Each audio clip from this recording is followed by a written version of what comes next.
ഹൃദയം കലങ്ങാതിരിക്കട്ടെ. യോഹന്നാൻ സുവിശേഷം 14 അധ്യായം 1 വാക്യം യേശു നമ്മെ ഇങ്ങനെ ആശ്വസിപ്പിക്കുന്നു: നിങ്ങളുടെ ഹൃദയം കലങ്ങിപ്പോകരുത്, ദൈവത്തിൽ വിശ്വസിപ്പിൻ, എന്നിലും വിശ്വസിപ്പിൻ.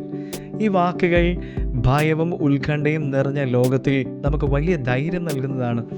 യേശു നമ്മെ ക്ഷണിക്കുന്നത് ദൈവത്തിലും അവനിലും വിശ്വാസം അർപ്പിക്കണമെന്നതാണ്. നമ്മുടെ ഹൃദയം അസ്വസ്ഥമാകുമ്പോൾ ഈ ക്ഷണം ഒരു തുറന്ന കത്തുപോലെ നമ്മെ സമാധാനത്തിലേക്ക് നയിക്കുന്നു.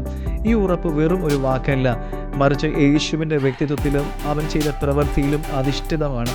അവൻ പാപമില്ലാത്തവനും ദൈവപുത്രനുമാണ്. അവൻ മരണത്തെ ജയിച്ച് ഉയർത്തെഴുന്നേറ്റ് നമുക്ക് നിത്യജീവിതം വാഗ്ദത്തം ചെയ്ത്. അതിനാൽ അവനിൽ വിശ്വസിക്കുന്നവർ ഒരിക്കലും നിരാശരായി പോവുകയില്ല. ഫിലിപ്പിയർക്ക് എഴുതിയ ലേഖനം 4 അധ്യായം 6-7 വാക്യങ്ങൾ ഇങ്ങനെ കാണുന്നു: ഒന്നിനെക്കുറിച്ച് വിചാരപ്പെടരുത്, എല്ലാത്തിനും പ്രാർത്ഥനയാലും യാചനയാലും നിങ്ങളുടെ ആവശ്യങ്ങൾ സ്തോത്രത്തോടും കൂടി ദൈവസന്നിധിയിൽ അറിയിക്കുക അത്രേ വേണ്ടത്. എന്നാൽ സകല ബുദ്ധിയെയും കവിയുന്ന ദൈവത്തിൻ്റെ സമാധാനം നിങ്ങളുടെ ഹൃദയങ്ങളെയും നിലവുകളെയും ക്രിസ്തുയേശുവിൽ കാക്കും. നമ്മുടെ ഉത്കണ്ഠകളെ ദൈവത്തിൽ സമർപ്പിക്കുമ്പോൾ അവൻ നമുക്ക് സമാധാനം നൽകുന്നു. അത് നമ്മുടെ ഹൃദയത്തെയും മനസ്സിനെയും കാത്തു സൂക്ഷിക്കുന്നു.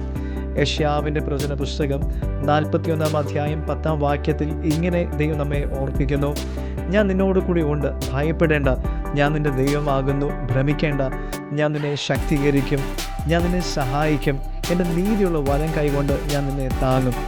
ഈ വാഗ്ദത്തങ്ങൾ നമ്മുടെ വിശ്വാസത്തെ ബലപ്പെടുത്തുകയും ഏത് പ്രതിസന്ധി ഘട്ടങ്ങളിലും ദൈവത്തിൽ ആശ്രയിക്കുവാൻ നമ്മെ പഠിപ്പിക്കുകയും ചെയ്യുന്നു. നമ്മുടെ ഹൃദയം കലങ്ങുമ്പോൾ ഈ തിരുവെഴുത്തുകൾ നമുക്ക് പ്രത്യാശയും ധൈര്യവും നൽകട്ടെ. God bless.